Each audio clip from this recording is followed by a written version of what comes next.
edible mascot and a trophy with a toaster in it. It doesn't get much better than that. We've got the Pop-Tarts Bowl, and it's a great matchup this year. Number 18, Iowa State, and number 13, Miami.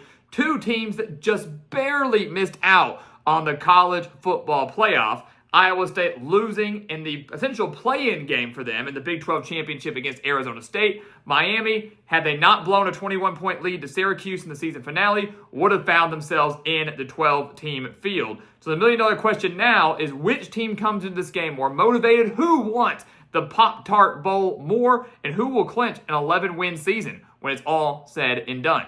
That's what we're here to break down today. So welcome back to the Gridiron Expert, guys. Ready to break down, again, this top 20 matchup between Iowa State and Miami. As always, please continue to like, comment, subscribe, share our videos, and check out everything down in the description below. That includes our website, thegridironexpert.com. That's also the home of our expert picks, and right now our holiday special that gives you all of our college football bowl game spread picks and all of our NFL picks for the rest of the year. That's all the way through the Super Bowl in February. So go check that out. We've never had a postseason where we've hit less than 60% of our bets. So we're winning big, we're going to continue to win big, and we want you to take advantage of that and win big with us today. Again, the link for that in the description below.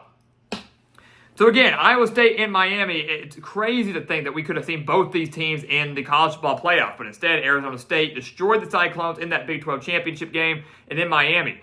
Two late losses to the year that hurt them, losing to Georgia Tech and then losing to Syracuse in a game where, again, they blew a 21-point lead. So motivation certainly going to be, at a premium here, I guess. Who is more motivated? We talk about that every bowl season. Teams that want it, are they excited for this? Or are they going to be down their luck knowing that, yeah, we could have been playing for a national championship, but instead we're here playing for an edible mascot?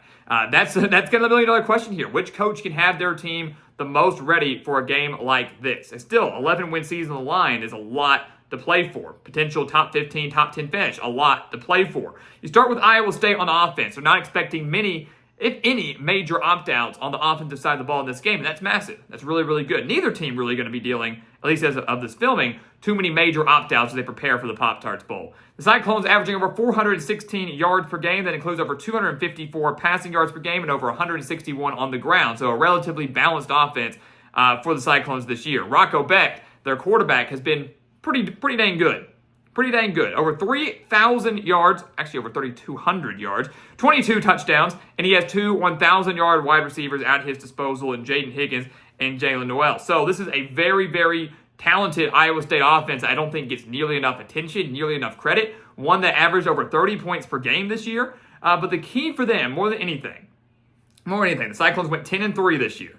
Key for them is turnovers and running the football. They've got a relatively balanced offense. We know what they can do through the air, but if they turn the ball over and they can't run, they're not going to win the game. They have 3 losses this year, as we mentioned. In those 3 losses, they committed 6 total turnovers and never eclipsed 133 rushing yards, which, as you can see, is about 30 yards below their season average. So if they can't run the ball effectively, if they cannot hold on to the football, they are not going to win this game over a very good Miami squad. So they need to come into this game and be balanced offensively. They're going to need their defense to step it up against an elite Miami offense, but that's going to be the biggest key for Iowa State entering this game. Miami, on the other hand, credit to Cam Ward for playing in this game. A guy that could be one of the first quarterbacks taken off the board in this upcoming NFL draft. He decides to not opt out, not to prepare. He's playing in the Pop-Tarts Bowl, and we assume, as of right now, that his top wide receiver, Xavier Restrepo, who has over 1,100 reception yards, will play alongside him. Miami boasts the #1 offense in the country this year. It's a shame we didn't see them in the college football playoff. #1 offense in the country. There were 538 yards per game. Over 359 passing yards per game, was second in the nation. Cam Ward, of course, dominating at almost every defense he faced, over 4,100 yards and 36 touchdowns. So both those guys we expect to be playing, which is massive for Miami because the odds of this game would go down significantly if they weren't. So to me, there's no doubt about it that Miami owns the quarterback edge. I'm taking Cam Ward right now over Rocco Becht, who's not a bad quarterback by any means, but I'm certainly taking Cam Ward over him every day of the week. The Hurricanes also averaged nearly 180 rushing yards per game, led by Damian Martinez, who rushed for, almost 1,000 yards of the year, close to 1,000 yards this year. This is a team, though, that kind of like Iowa State has to get the ground game going. They only had 88 rushing yards in their loss to Georgia Tech, only 154 in their loss to Syracuse, both of those significantly under their season averages. So they've got to be able to run the ball, and they've got to be able to not beat themselves. It felt like they were beating themselves time and time again against Georgia Tech. Felt like they certainly beat themselves against Syracuse, blowing that massive lead. So that's what they've got to do. Play better defense, hold on to their leads, protect the football, similar to what Iowa State has to do, but which team can do it more effectively? Which team can come through clutch in the end? Take a look at the defense. Iowa State, they got their hands full, right? This is a defense that last year was absolutely phenomenal in the Big 12. This year, we expected more of the same, and they have been. They have been against the pass, which is massive, but maybe not so much against the run. So we'll get to that in 1 second. Let's start with the pass. You're facing the number 2 passing offense in the country. You're facing one of the best quarterbacks in the country, and their defense is 3rd in the nation in stopping the pass. Iowa State is only allowing 161.7 passing yards per game. They have forced 21 takeaways on the year, 14 of those being interceptions. Their secondary is really, really good, but you could argue that Cam Ward in Miami, this is the best offense and the best quarterback that this Iowa State defense has seen all year long. The other side of this is the fact that Iowa State's rushing defense is bad. It's bad. So they're great stopping the pass, but will they be against this great of a quarterback? And even if they are, can they stop Damian Martinez? Can they stop Miami's run game? Iowa State giving up 179.2 rushing yards per game. That's 103rd in the nation.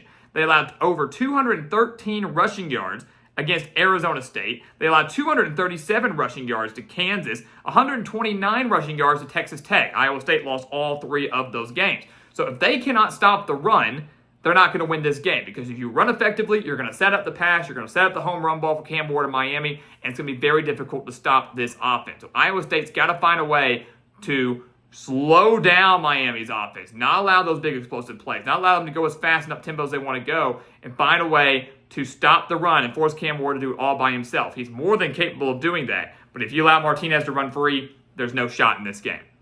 Miami, on the other hand, we've talked so much all year long about how great Cam Ward's been, how great this offense has been, but Miami's defense has been very underrated. 21st in the nation, allowing just 319.8 yards per game, 16th in the nation in stopping the run, only allowing 110 rushing yards per game, only 209.8 passing yards per game. So not too bad. But here's the thing. Miami has shown time and time again they can be beaten either way. Against Georgia Tech, in that loss, they allowed 271 rushing yards to the Yellow Jackets. For some reason, a top 10 team in the country at the time couldn't stop a simple jet sweep. It was absolutely atrocious how bad their defense was in that game. They got torched on the ground. And then the season finale against Syracuse, they allowed 380 passing yards to Kyle McCord in the Orange. So we've seen them get torched through the air. We've seen them get torched on the ground. You know Matt Campbell. You know Iowa State's watching that and knowing they can come up with some sort of game plan where they can exploit those weaknesses, because we've seen those weaknesses. Will it happen again in this game? Iowa State a little bit more balanced, absolutely. Maybe not as explosive of a passing attack as Syracuse. Maybe not as dominant of a running game as Georgia Tech. So will the Cyclones find a way to exploit that? Will Miami's defense be able to show up and make Iowa State one-dimensional? You know, look at Mario Cristobal's squad. They've got 18 takeaways on the year. They've got phenomenal pass rush with 34 sacks on the year. So if I'm Mario Cristobal, if I'm Miami, I'm looking at this game and saying, hey, inevitably, and this is true, inevitably, they're going to let up a couple big plays. Number 1, limit those. Number 2, pressure the heck out of Rocco Beck. If you force him into a handful of mistakes, get Iowa State behind the chains, 2nd, 3rd, and long, I'm going to be feeling really good. You pressure Beck, you contain the ground game, you win the game. That's what happens for Miami. You pressure the quarterback, you contain the run, you force the quarterback to try to win it all by himself. Again, Ward over Beck. I'm taking him in this game. You're good to go. So what's going to happen? We just broke it down. Offense and defense for both these squads. It's an interesting Pop-Tarts Bowl. I think it's quickly becoming one of the more popular bowl games on the slate each year. We haven't really had it for very long. And this is a great one with top 20 matchups. Very rare we get a game like that in a bowl game like this. So it's really, really fun. One of the more exciting bowl games, I would say, on the docket this year, outside of the playoff games, of course. But ultimately, I'm going to have to go in this game with Miami. I like the Hurricanes quite a bit in this game.